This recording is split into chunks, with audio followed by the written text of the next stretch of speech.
Ысык-Көл облусунун Ак-Суу районуна караштуу Ак-Булак айылынын тургуну Кубатбекова Элнура Кубатбекованы туулган күнү 20 жашка толуш менен куттуктаймын. Өмүрүң 2-3 эсе эселесин, жашың жакшылыкты жетелесин. Туулган күн кубанычың куттуу болуп, жарык болсун жашооңдун бешенеси.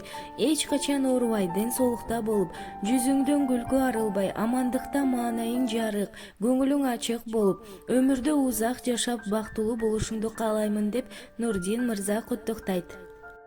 Самайыңдан мен назик сылайын, садагамсың сен менин күн айым.